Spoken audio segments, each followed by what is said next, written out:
Hello दोस्तों, good evening आप सभी को। चलिए आज की इस वीडियो में दोस्तों हम लोगों को बात करना था पाचन तंत्र के पार्ट 2 के बारे में। पाचन तंत्र के वीडियो का लेक्चर नंबर 2 है, ठीक है। पार्ट 1 वीडियो का लिंक आपको डिस्क्रिप्शन बॉक्स में मिल जाएगा। एंड दोस्तों पार्ट 1 वीडियो में हम लोगों ने मुख गुहा के कंप्लीट एक्सप्लेनेशन कर चुका था, ठीक है। अब क्या करना है हमें कि पार्ट 2 वीडियो में, ठीक है, हमें ग्रास नली एंड अमाशय को ख़त्म करना है। तो आपको वीडियो को शुरू से लास्ट तक देखिएगा। एंड लास्ट में, इस वीडियो के लास्ट में मैं सभी के प्रश्न का उत्तर दिया हूँ कमेंट सेक्शन का। सो आप लोग वीडियो को एंड तक देखिएगा। एंड आपको पूरे चैप्टर को समझने के लिए, पाचन तंत्र जो भी हमारा ये टॉपिक है, इसे कंप्लीट समझने के लिए आप इस वीडियो को अंत तक देखिएगा। ओके, तो चलो हम लोग स्टार्ट करते हैं ग्रास नली। और इससे पहले हम लोगों ने स्टार्ट कर लिए थे, हम लोग स्टार्ट किया था कि मुख गुहा, दांतों का अध्ययन, ये सारा कुछ हम लोगों ने पढ़ लिया था। चलिए आज पढ़ना है ग्रास नली।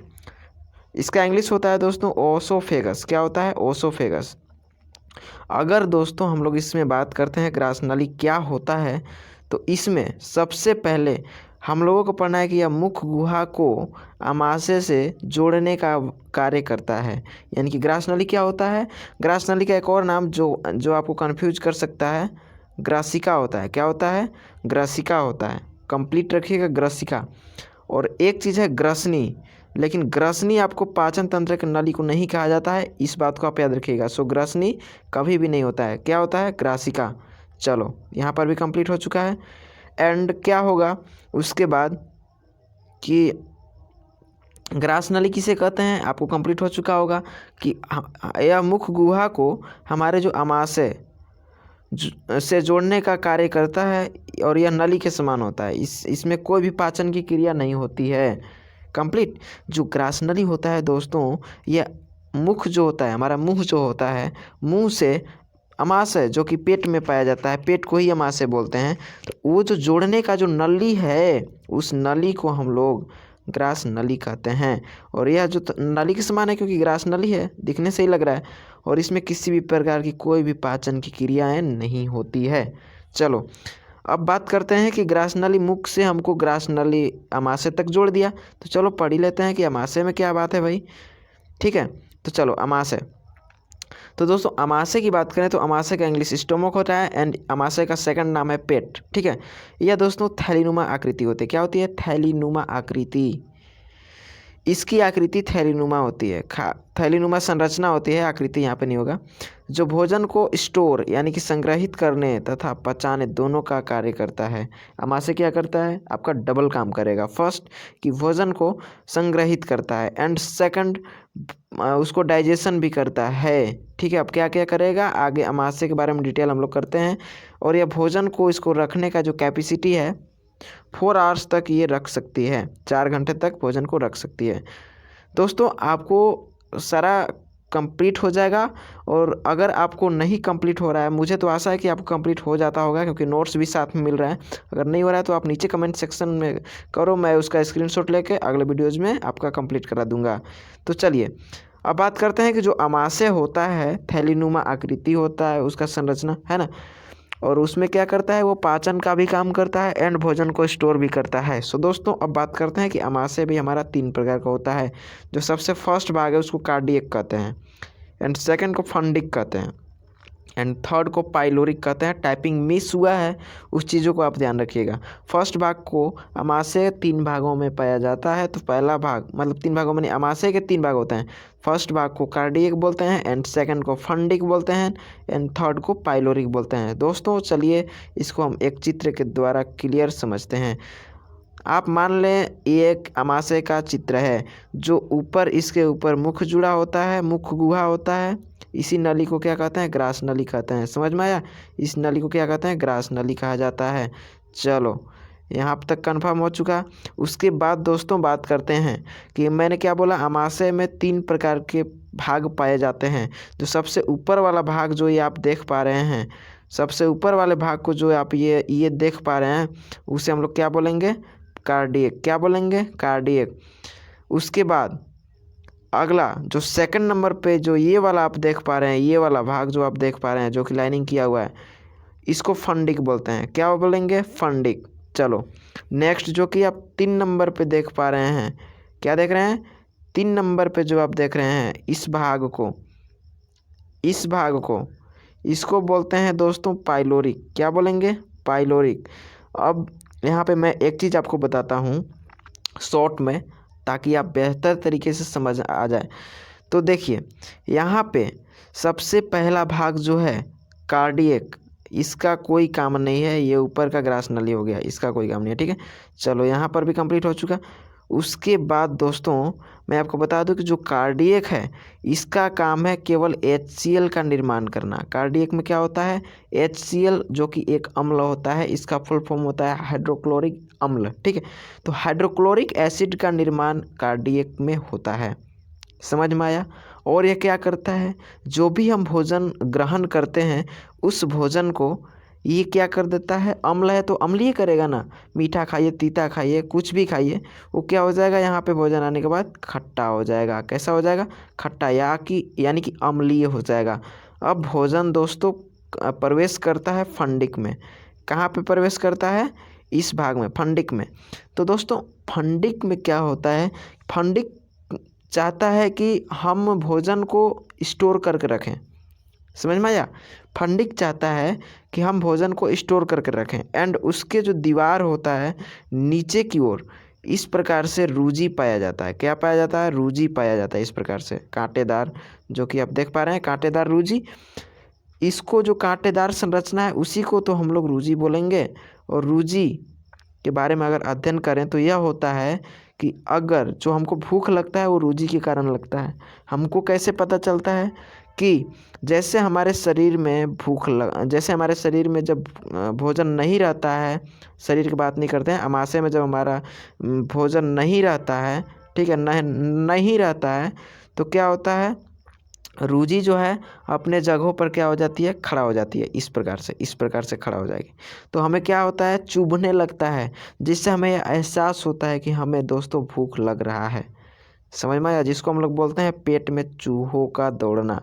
पेट में चूहा दौड़ना, पेट में चूहा नहीं आता है यार, मानव का पेट में जानवर कहाँ से आ जाएगा? समझ में आया? एंड थर्ड भाग होता है जिसको हम लोग पाइलोरिक कह रहे हैं। ठीक है, थर्ड भाग को क्या कह रहे हैं? पाइलोरिक। दोस्तों पाइलोरिक में एक ग्रंथि पाया जाता है। क्या पाया जाता है? एक ग्रंथि जिसका नाम है जठर ग्रंथि। क्या नाम है? जठर ग्रंथि। क्या नाम है? जठर ग्रंथि। अब दोस्तों जठर ग्रंथि से 2 प्रकार का रस निकलता है। पहला, जठर ग्रंथि से 2 रस निकलता है जिसको जठर रस कहते हैं। पहला होता है रेनिन एंड सेकंड होता है पेप्सिन। आगे आपको नोट्स अभी दे रहे हैं हम, ठीक है। अब दोस्तों क्या होता है कि जो रेनिन है वो दूध को पचा देता है, और प्रोटीन है वो पी से पेप्सिन जो है वो प्रोटीन को पेप्टोन में यानी कि प्रोटीन का पाचन करता है। ओके, चलिए यहाँ पर भोजन का भी पाचन हो चुका, हम लोग शॉर्ट में अध्ययन कर चुके। अब भोजन जो है काइम का रूप बन चुका है, भोजन का टुकड़ा हो चुका है, काइम बन चुका है। समझ में आया? अब चलो हम लोग नोट्स की तरफ आते हैं। चलो इसको स्मॉल किए। अब देखो दोस्तों जस्ट यहाँ से कि हम क्या क्या बताए वही चीज़ को यहाँ पे मैंने लिखा कि कार्डियक में मैंने क्या बोला कि HCl एसिड निकलता है ना, जो टाइलिन के प्रभाव को रोकता है। मैंने जस्ट पिछले वीडियो में बताया था कि लार में टाइलिन एंजाइम की मात्रा ज़्यादा होती है, एंड टाइलिन जो है स्टार्च को तोड़कर शर्करा में परिवर्तित करती है। तो टाइलिन का काम था केवल मुख गुहा तक। अब ये अमाशय में नहीं, तो टाइलिन के प्रभाव को समाप्त कर दिया एंड कीटाणुओं को मार देता है। क्या करता है? जो HCl एसिड है वो क्या करता है, इसकी बात हम कर रहे हैं HCl एसिड की, तो यह क्या करता है? कीटाणुओं को मार देता है और भोजन को क्या करता है? अम्लीय बनाता है, जैसा कि आप लोगों ने पीछे अभी देखा।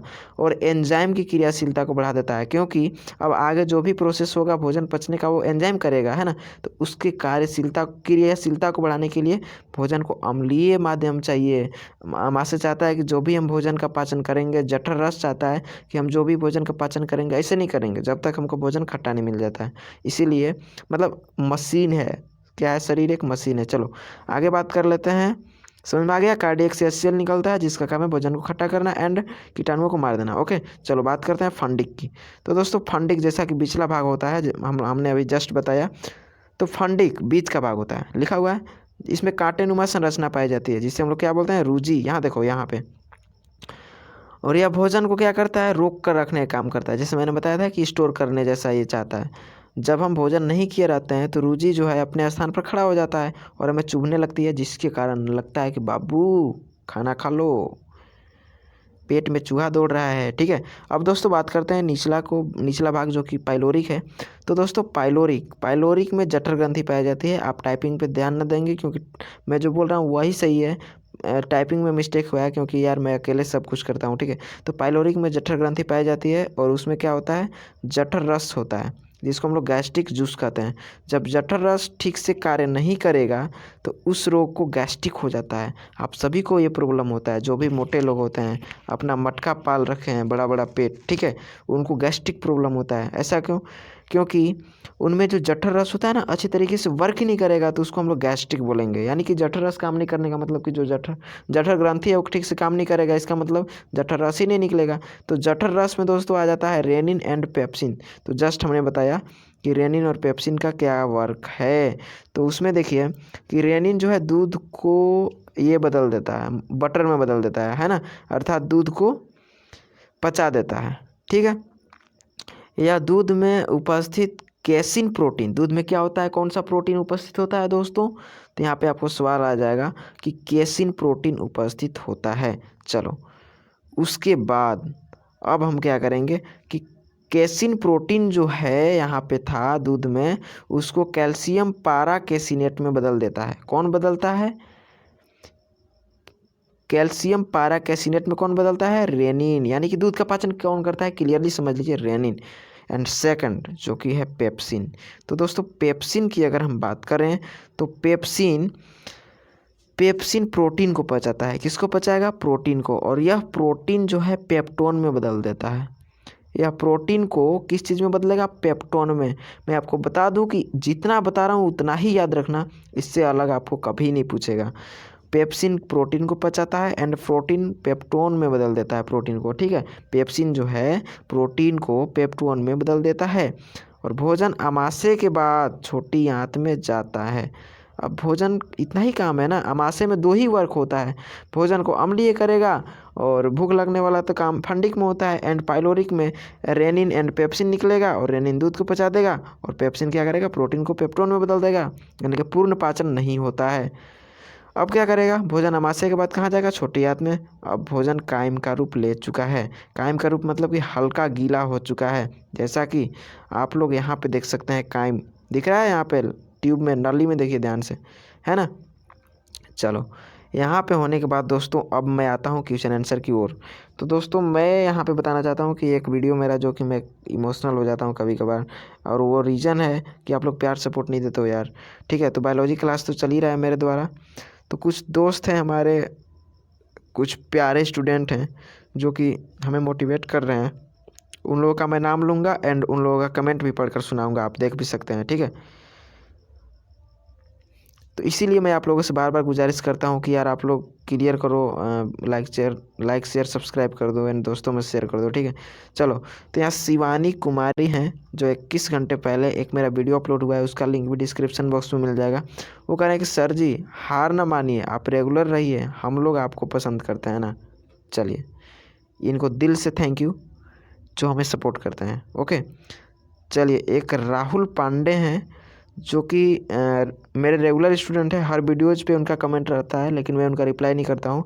वो बोल रहे हैं love you sir, love you, इससे ज़्यादा मेरे लिए कुछ भी नहीं है। ठीक है, चलो उसके बाद दोस्तों अंकुश कुमार एक हैं, इनका भी कमेंट काफ़ी ज़्यादा रहता है। ठीक है, तो इनको ये बोल रहे हैं दुख हुआ। दुख क्यों हुआ? मैंने पिछला वीडियो ऐसा डाला था, मतलब अच्छा नहीं लगता है उस टाइप से बोलना। ठीक है, लेकिन आप लोग अगर सपोर्ट करोगे तो हमें क्या प्रॉब्लम है। और शिवानी कुमारी फिर से कमेंट किए हैं कि हम लोग आपके हर एक वीडियो को देखते हैं और सीखते हैं। चलिए इनको भी थैंक यू, क्योंकि देखिए दोस्तों मैं आप ही से एक बार नहीं बार बार कह रहा हूँ कि ये जो है स्टडी लैंग्वेज है। अब बताओ आप भी कि अगर मैं कॉमेडी अगर मैं बनाऊँगा तो कॉमेडी से आपको क्या सीख मिलेगा? कुछ भी नहीं, केवल आपके मन का इंटरटेनमेंट होगा। और ये जो पढ़ रहे हो इससे क्या होगा? अरे यार किसी को गेस्ट बना दिया तो उसका तुम रीज़न जान सकते हो, गेस्ट किस रीज़न से बना रहा है। खाना तुम खा रहे हो, क्या चीज़ खा रहे हो, सारा कुछ आपको पता चलेगा कि यार तू क्या कर रहा है, क्या खा रहा है, पचेगा कि नहीं पचेगा, कहाँ पे पचेगा, कैसे पचेगा, क्यों पचना चाहिए, सारा कुछ तुम जान जाओगे। इसीलिए दोस्तों मैं कॉमेडी में नहीं तो कॉमेडी पे उतर गया, तो मैं मुझसे ज़्यादा कॉमेडी कोई नहीं करने पाएगा, इतना मैं अपने आप में मुझे कॉन्फिडेंट है। ठीक है, तो चलिए थैंक यू सो मच, आप लोगों का सपोर्ट और प्यार ऐसी हमें चाहिए। चलिए ऑल द बेस्ट। 15 मिनट का वीडियो, लेकिन आज काफ़ी वीडियो छोटा हुआ है, और अमाशय से ज़्यादा इसमें सवाल नहीं पूछेगा। कल के नेक्स्ट वीडियो में हम लोग क्या करेंगे उसके बारे में छोटी हाथ में इंटर कर जाएंगे। चलिए thank you so much, all the best, good night.